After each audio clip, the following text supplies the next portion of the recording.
Opinion: Nathan Chen wins at US National Figure Skating Championship, but COVID does too.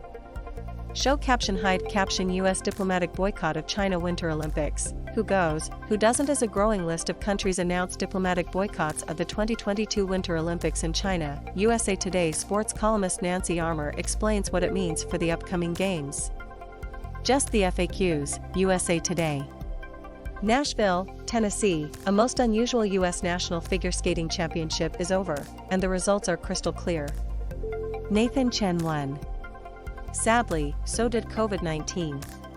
Chen, the 22-year-old American superstar who will be a gold medal favorite at next month's Beijing Winter Olympics, fell twice, one of them on footwork, a silly mistake, he said, but landed for quadruple jumps in Sunday's long program to easily win his 6th consecutive national title, the most in U.S. men's skating since the legendary Dick Button's 7 consecutive titles back in the 1940s and early 1950s. Clearly today wasn't perfect, Chen said afterward. Risk-reward is always part of the game. I made a couple of silly mistakes, but I'm happy I won. Someday I want to be able to look back on my skating career and say I really had a lot of fun on the ice, and that's what this program allows me to do. It's no surprise that Chen won. He almost always wins. He's a 3-time world champion as well. But what was unexpected was who followed right behind him. Not 21-year-old Vincent Zhou, a 2018 Olympic teammate of Chen's. Not 27-year-old Jason Brown, a 2014 Olympian. No, it was a name almost no one outside of figure skating had heard even a few days ago. A figure skating star was born here this weekend. His name is Ilia Malinin, he's 17, he's the son of 2 highly regarded international skaters, and he looks like he can jump to the moon.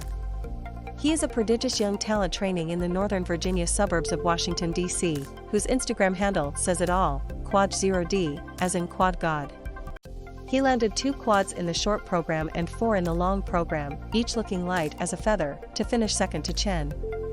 Beijing Olympics, skater calls human rights abuses in China horrifying. Olympic newsletter, sign up now to keep track of how Team USA fares in Beijing. Chen's winning score was 328.01 points, but Malinin broke the 300-point barrier as well, finishing with 302.48, well ahead of Zhou, 290.16, and Brown, 289.78. I wasn't expecting to skate this good and to finish second, Malinin said after bringing the roaring audience to its feet. I was surprised today.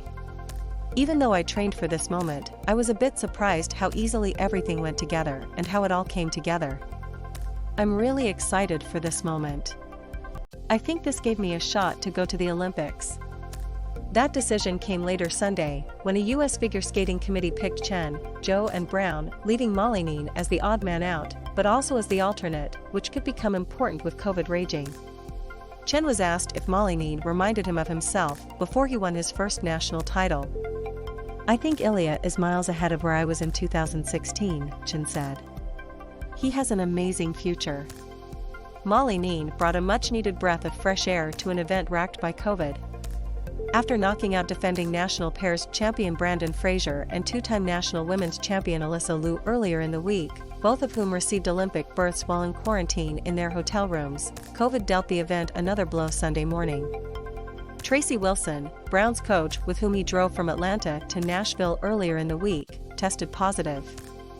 Brown's test Sunday morning was negative, according to USFS. It was only the latest setback in a difficult week for Brown, a majestic artist on the ice who fell on the only quad he attempted Sunday. Brown's trip from his training base in Toronto to Nashville took 33 hours and included, as he wrote on Twitter, 5 cancelled flights, 4 airline changes, 3 airports, 2 countries, an overnight in Atlanta, a rental car and a ton of help. And then his coach tested positive. It was that kind of week, an event where uncertainty and anxiety were constant companions and COVID test results became more important than quadruple combinations.